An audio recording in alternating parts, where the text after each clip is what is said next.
Hi అండి, welcome back to our channel. So ఇవాళ మనం మటన్ దమ్ బిర్యానీ ఎలా స్పైసీగా మంచిగా చేసుకోవాలో చూద్దాం. సో ఫస్ట్ మనం మటన్ మంచిగా ప్రాపర్గా వాష్ చేసుకొని దాంట్లో మనం ఆల్ స్పైసెస్ వేసుకోవాలి.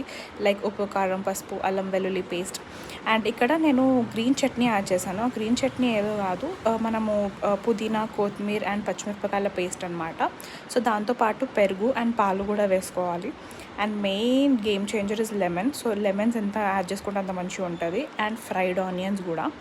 అండ్ తర్వాత దీన్ని మంచిగా మిక్స్ చేసుకొని ఒక 1.5 hour 2 hours మంచిగా సైడ్ పెట్టేసుకోవాలన్నమాట. సో దట్ మటన్ పీసెస్కి మంచిగా గ్రేవీ అనేది అవుతుంది. And garam masala is one more main thing. And next మనం బిర్యానీ బియ్యం చేసేసుకొని ఎసరు పెట్టేసుకొని మంచి ఒక 75% ఆర్ 50% మనకు బిర్యానీ రైస్ మొత్తం కుక్ కావాలి. సో ఇంకొక సపరేట్ బోనాలో మనం కుక్ అయిన మటన్ అండ్ అలానే మనము రైస్ ఏదైతే వేసామో రైస్ అండ్ దాని మీద నుంచి ఫ్రైడ్ ఆనియన్స్, కొత్తిమీర, పుదీనా అండ్ లాట్స్ ఆఫ్ గీ. మాకు గీ చాలా ఇష్టం. సో అంతే, మనం వేడి వేడి బిర్యానీ రెడీ.